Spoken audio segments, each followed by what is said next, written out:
Hello, I'm Oliver Colling, and this is my 70s TV childhood.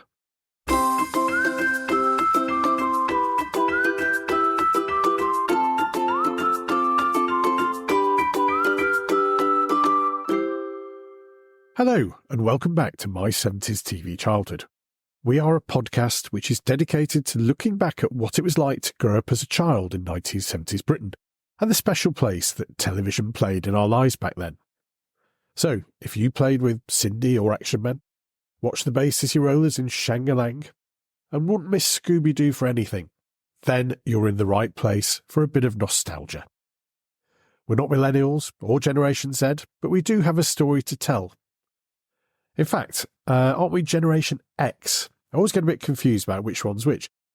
But I suppose what I'm trying to say is that our story, our experience, is one which needs telling, and we are here to do just that. Thanks, as always, for all of you who've been in touch. I've had lots of comments following our recent episode marking the 50th anniversary of the Sweeney. It seems I wasn't alone in finding the prospects of watching tough but fair coppers speeding around London with guns a very exciting proposition, and a number of you have shared some happy memories of playground games and fallings out because some parents refused to let their children watch such a violent show. I want to particularly thank Keith, who emailed me and sent me a link to the Sweeney Letraset transfer set, which I mentioned in the episode. I am very impressed, Keith, and I'm also quite excited as I recognised it straight away. It was part of a series called Super Action Heroes, and the action scene is called The Sweeney Hijack. It's got some brilliant transfers too, including lots of villains who appear to be firing sawed-off shotguns, versions of Regan and Carter firing pistols, and a reasonable number of what appear to be dead bodies as well. There's also a uniformed policeman carrying a truncheon, although how much use the truncheon would be against a sawed-off shotgun is debatable. Thanks for the happy memory, although how anybody came up with the idea that this would be a suitable subject for a rub-down transfer set for children is, quite frankly, beyond me. Different times, I think. If you'd like to email us, like Keith did, on Letraset or, well, on anything else for that matter, you can email oliver@my70stvchildhood.com. You can also leave a comment on our blog at www.my70stvchildhood.com or on one of our many social media sites. I do sometimes struggle to remember what sites we're on, but at the last count, you can find us on Facebook, Twitter/X, YouTube and LinkedIn. As I record this episode, the UK is in the midst of a general election campaign, and to date, well, the campaigns of all sides have been slightly depressing in my opinion. We seem to have come to a place where it's all about being on television and trying not to say anything which looks like a mistake. That makes it all very dull. Most of all, our current set of politicians seem to have given up talking to real people, and also seem to lack any sort of common touch or, dare I say it, a sense of humour. It's all very sad, and it made me look back to my childhood to see if it was the same then. I suppose if you think about it, politics was a bit grim in the 1970s with economic doom and gloom, power cuts and the growing realisation that our historic manufacturing-based economy was on the decline. But we did have some political commentary, and we all sat and laughed at Mike Yarwood as he did his impressions of Harold Wilson, Ted Heath, Dennis Healey, and I'm sure he did a few others as well. And it helped lift our spirits and take people like our parents out of the day-to-day grind, which must have been helpful for them. And that in turn led me to think about some of the other clever comedy we enjoyed in the 70s. And, as often happens when I consider things like this, I'm drawn back to sitting with my parents and my sister watching television together and laughing at the same things. I don't think that happens in the same way today, as we live so much busier lives, and the phenomenon of watching television as a family doesn't exist in the same way it did then. Having on-demand catch-up and streaming services is fabulous, but it has changed the way we consume television and, in my opinion, reduced its force as a common experience. I'm starting to sound a bit like a sociologist now, but continuing the theme, I think in my family the main time that we did sit together and watch television was on a Saturday evening. Some of our listeners will remember that we devoted a whole episode of the podcast to what my family did on Saturday nights way back in October 2020, and I still think fondly about that time. As a brief recap, as a special Saturday treat, we'd have our tea, as in cup of tea and a cake, in front of the television instead of at the kitchen table, and spend an hour or two watching the Pink Panther or Basil Brush, boom boom, US shows like Alias Smith and Jones or Kung Fu, before an episode of Doctor Who. We'd then come back later and have our supper, which was always, and I do mean always, spaghetti bolognese, as a family watching whichever US cop show was on at 9 o'clock. Starsky and Hutch, Kojak, Cannon, or whatever. Then, if I was lucky, I'd be allowed to stay up and watch Match of the Day, which was another big highlight of Saturday nights for me. What I also enjoyed was watching whatever came before the US cop show, and that could be something like All Creatures Great and Small, or Val Doonican. It could also be the black and white minstrel show, which I hated. Not because of its racist overtones, which I was really too young to understand, but because it was dreadful. But the one I liked most in that 8 o'clock-ish Saturday slot was a mix of clever comedy, comic monologues, and big musical numbers, presented by two blokes wearing glasses.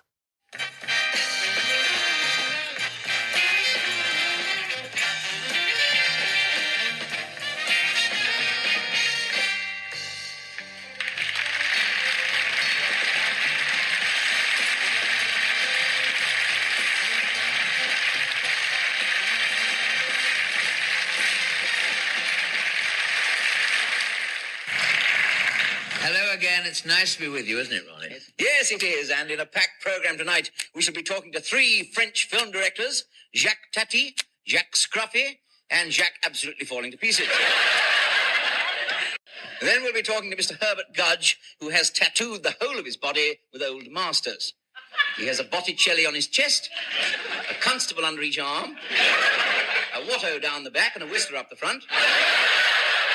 And the inscrutable smile of the Mona Lisa becomes a broad grin whenever he sits down. But here, first, is the news. First, the economy. The true state of the country's finances were revealed today when the Bank of England announced a closing down sale. And the pound had another very bad day, closing at only 2.4 against the Matabele Gumbo beat.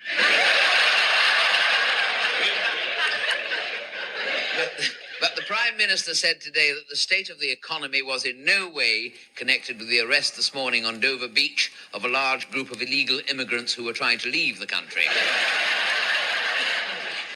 Interesting reference to Dover there. Perhaps there's nothing much new under the sun. The Two Ronnies theme tune always promised an entertaining hour of fun. The format was always the same, opening up with the two men sat behind a desk, rather like a pair of newsreaders about to read the news. Ronnie Barker and Ronnie Corbett, aka the Two Ronnies, met in 1963 at the Buckstone Club in the Haymarket in London, where Corbett was serving drinks while resting, as actors describe it when they haven't got any regular work. Ronnie Barker was starting to make a name for himself as a character actor, and the pair started to perform together in shows like The Frost Report with David Frost, where they performed many sketches, including the famous one with John Cleese about British attitudes to class. They worked together quite a bit, and, quite by chance, got their big break in 1970 when a technical problem with the BAFTA Awards ceremony required them to fill in for 11 minutes without any preparation. Bill Cotton, light entertainment chief at the BBC, was very impressed, and the duo were duly signed up and given their own show, which launched in April 1971 and then ran until Christmas 1987. A remarkable run for a show like this, and even more remarkable given that both of them managed to do lots of other things as well. Of course, that was especially true for Ronnie Barker, who was not only a Saturday night fixture in the Two Ronnies, but also managed to fit in Porridge, its sequel Going Straight, and Open All Hours, as well as countless writing assignments for all sorts of comedy programmes under the pseudonym Gerald Wiley. So what was it that made the Two Ronnies such a staple part of the British Saturday night, and for so long? Well, for me, it passed the test of being funny, which, let's face it, a lot of TV shows of any age are not, even if they try very hard to be. And secondly, it was very clever. The quality of the writing was effortlessly humorous, but must have taken a huge amount of thought and consideration. Each episode had a number of staple parts. As well as the standard opening, we had a lot of clever standalone sketches. My favourites were the ones which relied on good writing, great delivery, and a good sense of humour. There were various recurring themes like Ronnie Barker presenting an appeal on behalf of one good cause or another, such as this one, in support of people who mispronounce their words. Or should that be worms? Good evening. I'm squeaking to you tonight, once again, as the chairman for the Loyal Society for the Prevention of Mispronunciation. Society formed to help people who can't say their worms correctly. I myself often use the wrong worms, and that is why I was elected charming of the society. Firstly, let me try and put you in the puncture regarding our mumblers. Now, each and every plum of them have difficulty in conversing with the people they meet in everyday loaf. They're Merkwaits at the fig tree or the orifice, or even in their own holes, min and woof, souther and fun, brother and thistle. Unable to communicate. Now, this can be an enormous bandage up to our tremblers at all times, especially at bismuth time, because bismuth is a season of grease on earth and pig swill to all men. When the family all get together to eat, drunk, and be messy. Gather round the fireside, cracking nits, smelling Tories and singing old pongs and barrels. Many of our rumblers lose out on these skinful pastimes. A very close fringe of mine, for instance, once went carol slinging with the local church choir. But instead of slinging Good King Wenceslas stuck out, and his feet were steaming, he sang, "Go rest your belly, gentlemen, let nothing rude display." That must be nearly 50 years old, but it still gets me every time. Other regular themes were the awkwardness of speaking to people at a cocktail party, which I believe were very common in the 1970s. I'd really like you to come over and meet John Crabtree. You've got oodles to talk about. You two have got so much in common. John, I'd like you to meet David Long. Ah, how do you do? You've really got so much in common. Lovely woman. I was just wondering... After you. No, after you. I was just wondering what you do in life. Well, actually, I'm a marketing executive. Are you really? So am I. Well, I never. Isn't that a strange coincidence? Yes, it is. Have you known our hostess long? About 12 years. 12 years. About the same as me.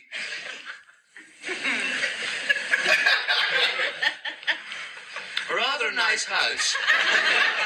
Of course, not to my taste. Nor mine. I prefer something more elaborate. Me too. Did you know, by the way, their marriage is on the rocks? I knew it wouldn't last. Although, of course, I never did like him. Rather a sort of non-person, if you ask me. Peanut? No, I try not to. Gotta watch the waist, you know. Well, it's been awfully nice talking to you. Must circulate. What a boring man. It's also a window back onto another world watching some of the other sketches. I remember that the home counties commuter was another regular subject, as it was in the mundane world of Reggie Perrin. In this sketch, which I remember very well from my childhood, we join the main characters in a compartment on a commuter train. Corbett and Barker in pinstripe suits and wearing bowler hats.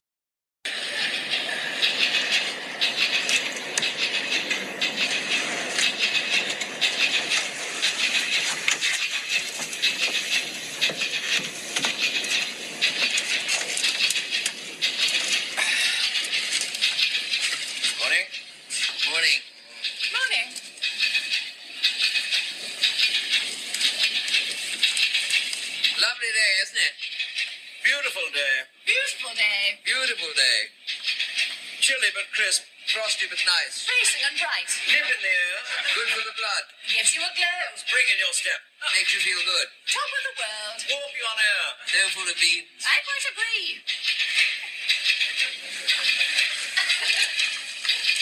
Been for your holes at the weekend. Anywhere nice? Cornwall for us. Same every year. Booked it all up. Bought Tootaloo. Bought Tootaloo?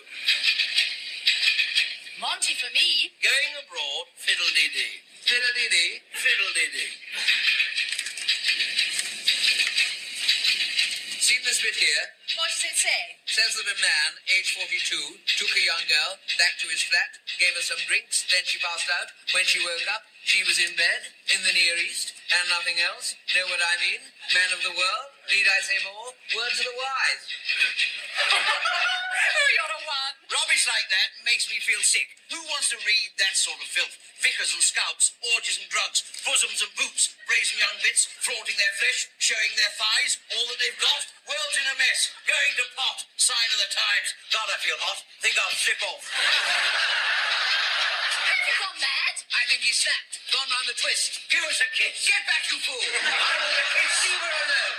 Keep out of this. I knew you cared. I had a hunch. Come to my arm. Mind my packed lunch.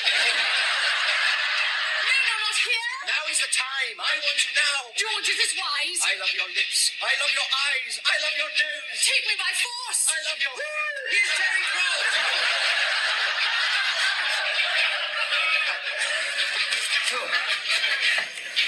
I say, I'm most awfully sorry.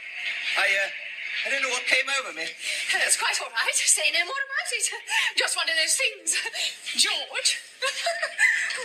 Thank you so much.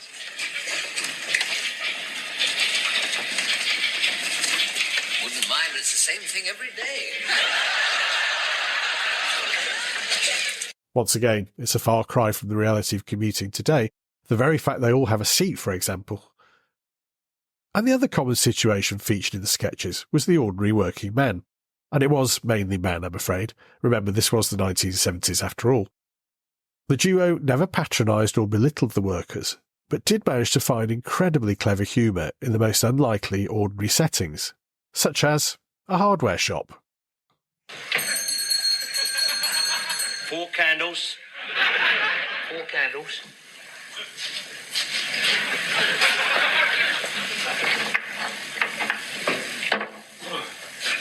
Here you are. 4 candles. No, 4 candles. Well, there you are. 4 candles. No, 4 candles. Handles for forks.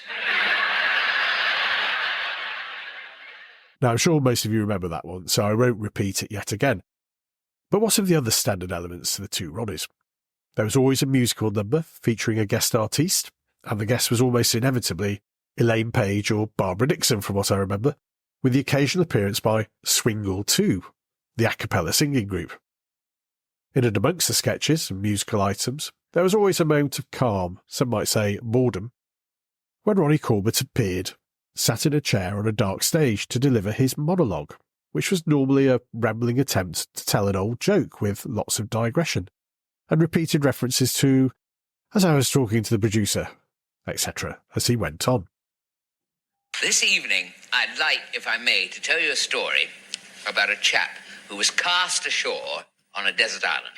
15 years later, he's sitting on the beach all alone.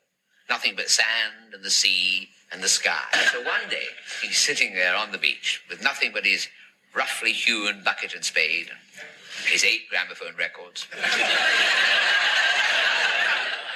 Waiting for the tide to come in and fill his little moat. Suddenly, out of the sea, there appeared an apparition. And he was very, very frightened as it flapped its way up the beach towards him, you know. And when it gets nearer, the apparition turns out to be a beautiful girl wearing a wetsuit, snorkel, and flippers. Well, she removes the snorkel and she says, "Hello," she says. "What are you doing here?" He said, "Well, actually, I am a castaway." He got very, very humble about that. He said, "I am a castaway on this desert island." And she said, "Oh, you poor man. Well, I never. Fancy that. Dog my cat, you poor man. How long is it since you had a cigarette?" He said, "Well, actually, it's about 15 years. And I'm seriously thinking of giving it up. Starting tomorrow." Whereupon she unzips a pocket of a wetsuit. She's a very big girl. Anyway, and produced a packet of cigarettes. He was overwhelmed. I'm overwhelmed, he said. There you are, I told you he was overwhelmed. And she said, Buster, you have seen nothing yet. The best is yet to come, she said. How long since you have a drinky winky?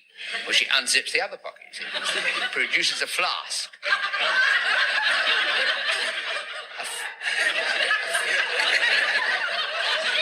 You're making up your own story. He produces a flask of his favourite whiskey. A tear sprung to his eye. Did I tell you he only had one eye? This is marvellous. This is marvellous, she said. I haven't had a drink or a cigarette in 15 years. Then she started slowly to unzip the front of a wetsuit. She says, how long is it since you played around? He said, good heavens, don't tell me you've got a set of golf clubs in there. I remember this particular joke and actually used this in a best man's speech I made at one of my friend's weddings. He was a golfer, so there was a theme to be followed. Unfortunately, I think my delivery made Ronnie Corbett's rambling delivery sound more like Frank Carson, but thanks for the inspiration and sincere apologies to my friend. The monologue section was often cruelly used to suggest that Ronnie Corbett was, well, not as funny as Ronnie Barker. And the monologue allegedly prompted viewers to head for the kitchen to put the kettle on for a cup of tea in their millions. But the older I get, the less convinced I am of that. Listening as a child, I found the monologues a bit dull, and they went on for far too long. But as an adult, I do see how clever it was as a regular comedy device, and I now sometimes feel a bit like Ronnie Corbett myself when I'm telling a story, rambling on, getting distracted and going off at a tangent.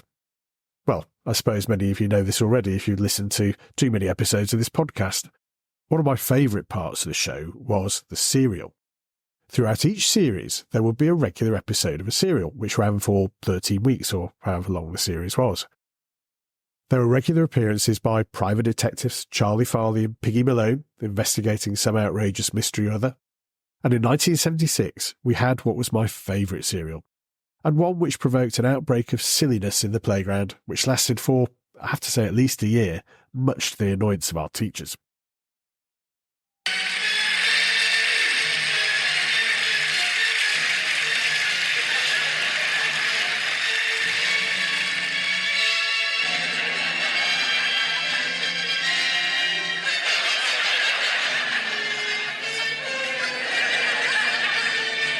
London, 1898.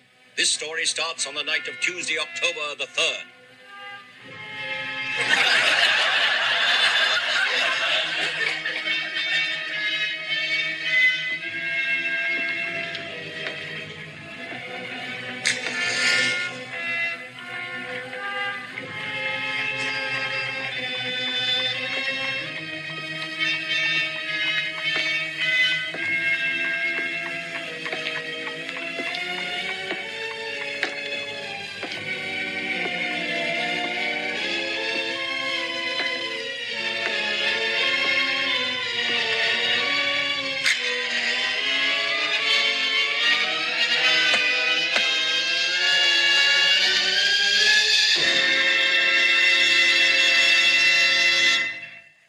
Good evening, sir.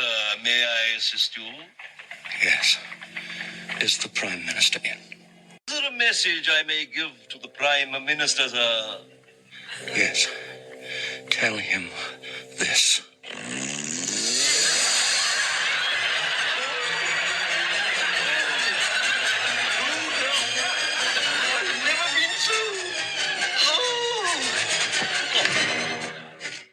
The phantom raspberry blower of old London town was really, really silly.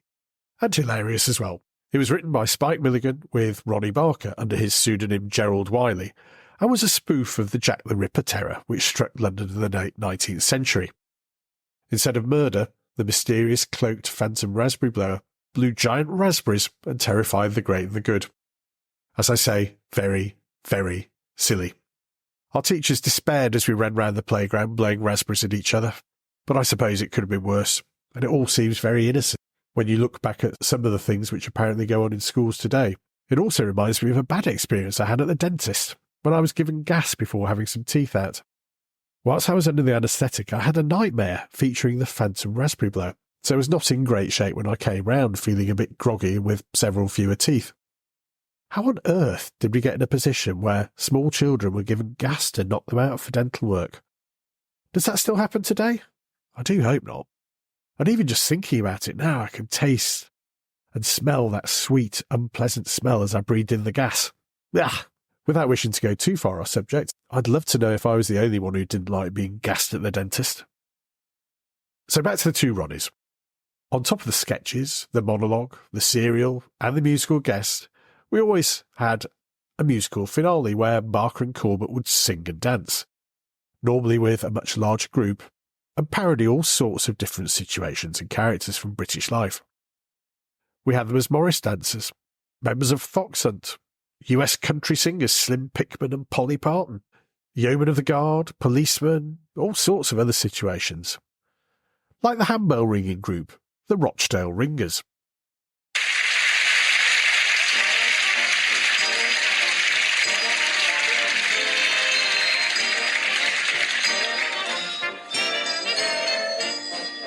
He want a band of the Rochdale Ringers, he want a marvellous sound. Read propaganda, the Rochdale Ringers, best 4 miles around. We give Bach at the Oakwood suppers, Strauss at the Alderman's Ball. But oh, what a twist when we all got Mozart playing the Temperance Hall. There's Mr. Holden, his tone is golden, his bell's a whopper, and made of copper, goes white with anger when he drops a clanger. On Friday night at the Temperance Hall.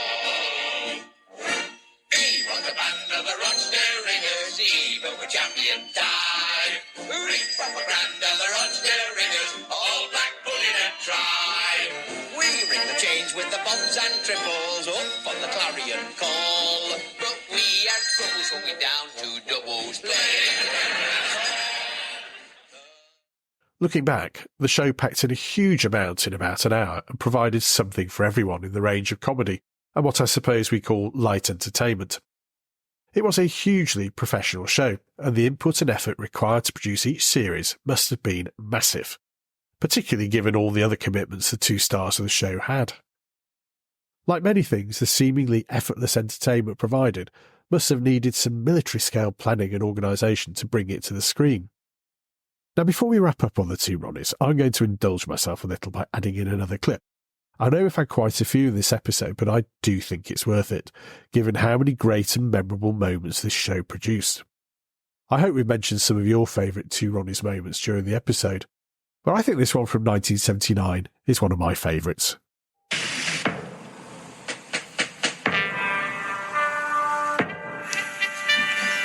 And so to our first contender. Good evening, your name please. Good evening. First week your chosen subject was answering questions before they were asked. This time you have chosen to answer the question before last each time. Is that correct? Charlie Smithers. And your time starts now. What is paleontology? Yes, absolutely correct. What's the name of the directory that lists members of the peerage? A study of old fossils. Who are Len Murray and Sir Geoffrey Howe? Burks. Correct. What is the difference between a donkey and an ass? One's a trade union leader, the other's a member of the cabinet.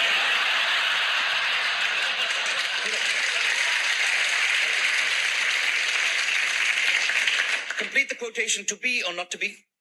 They're both the same. Correct. What is Bernard Manning famous for? That is the question. Correct. Who is the present Archbishop of Canterbury? He is a fat man who tells blue jokes. What do people kneel on in church? The Right Reverend Robert Runson. What do tarantulas prey on? Hassocks.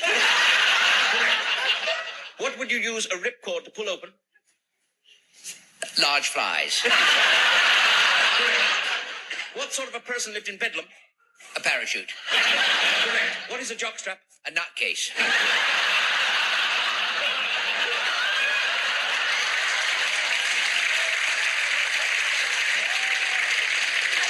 For purpose would a decorator use methylene chlorides? A form of athletic support. Correct. What did Henri de Toulouse-Lautrec do? Paint strippers. Who is Dean Martin? He's a kind of artist. Yes, what sort of artist? Pass. That's near enough. What make of vehicle is the standard London bus? A singer. Correct. In 1892, Brandon Thomas wrote a famous long-running English farce. What was it? British Island. Correct. Complete the following quotation. I started, so I finished. Complete the following quotation about Mrs. Thatcher. Her heart may be in the right place, but her... Charlie's aunt. Correct. It's got everything. Great writing, great timing, and it still raises a smile. Timeless. So that's about it on our look back at the Two Ronnies. It was a classic piece of 1970s and indeed 1980s Saturday night TV. But above all, it was for me something which I loved watching with my family before Starsky and Hutch. It brings back lovely memories of laughing together in simpler times, and I really appreciate that. I'm sure I'm not alone in having these memories. That's all we've got time for this evening, so it's good night from me. And it's good night from him. Good night. Good night. What memories do you have of the Two Ronnies? You can let us know by leaving a comment on our blog at www.my70stvchildhood.com or on one of our social media sites, or you can simply email Oliver at my70stvchildhood.com. Join us again next week for the latest edition of our 1970s TV trivia quiz, and in a fortnight for the next edition of our podcast. Until then, take care, and see you again soon for more from My 70s TV Childhood.